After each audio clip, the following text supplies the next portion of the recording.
in the dark night. Frightened, scared, terrified, you name it.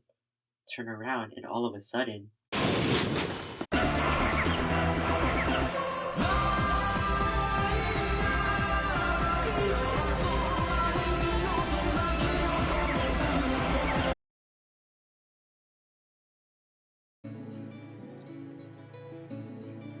Paranoia Agent is a 13-episode series that originally aired in 2004.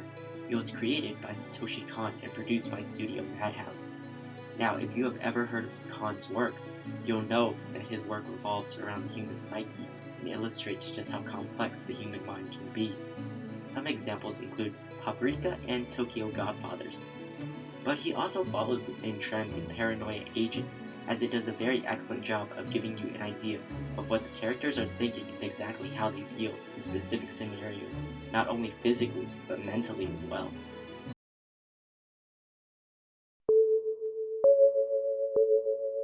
The story of Paranoia Agent centers around a mysterious, enigmatic figure that goes by the name Little Slugger, or Shonen Man. He appears to be a young boy that rides around in golden roller skates, ruthlessly beating unsuspecting bystanders with a crooked golden baseball bat. Sounds pretty straightforward, right? Well, not exactly.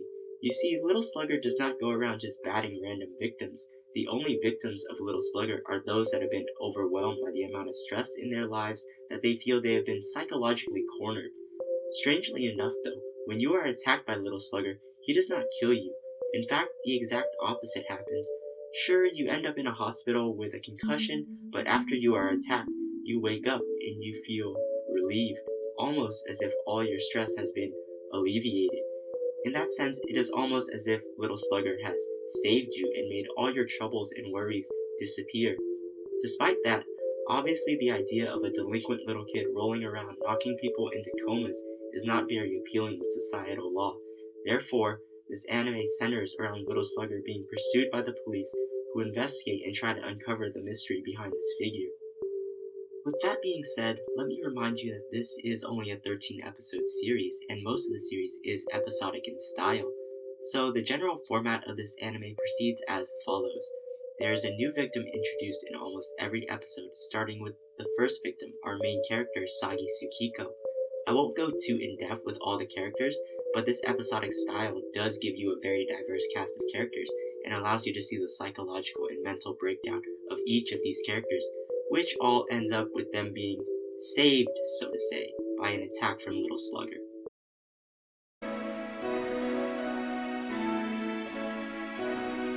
Like I just said, this anime presents you with a wide range of characters, each suffering from their own form of psychological stress.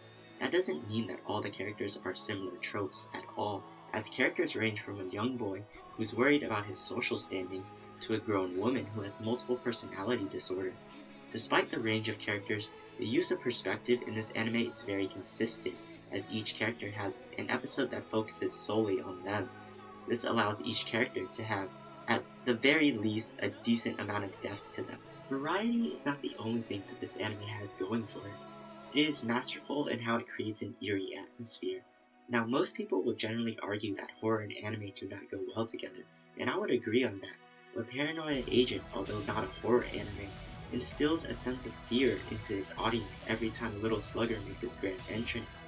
The build-up towards the end of every episode is intense and makes you feel as if Little Slugger is right behind you, waiting for you to turn around so that he may strike. Lastly, let me say that Paranoia Agent's plot and story are amazing.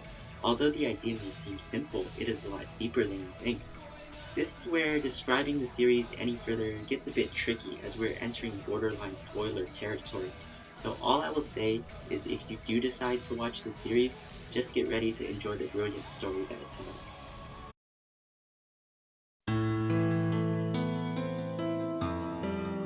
Being episodic allows the series to introduce a wide range of characters, but it also has its downsides. Each episode is told from the perspective of that episode's lead character, so when you're going from the psychologically warped views of one character in one episode to another character in a different episode, it gets a bit confusing to keep up with, because you're trying to portray two different people experiencing two different mental breakdowns. This makes things very disjointed when you are trying to recall events and trying to put everything together into a cohesive unit. Additionally, there are some episodes in the series that I feel do not need to be there, as the story can function without them.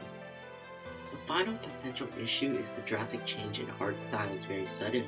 Although I understand that Khan is trying to portray characters with warped views of reality, it does create scenes that are, well, trippy at times and can be a big turnoff for some people.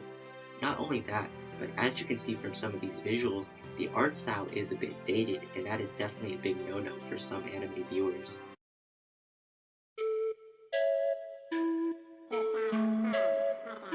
I will be straight up honest with you, this series is not for everyone, and not everyone will enjoy watching a series like this. It is not straightforward and constantly strings you along until the final reveal. That being said, however, if you do enjoy trying to piece together a show and playing the detective role while watching anime, or if you're looking for a series that delves into the human mind, then I am fairly certain you will enjoy this series.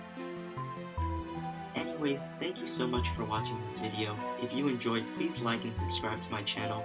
I will be releasing one of these videos every 2 weeks on an anime that I feel is underrated, so expect one in the near future. I will be also releasing a different video series at the end of every month or every 2 months, so stay tuned for more upcoming videos.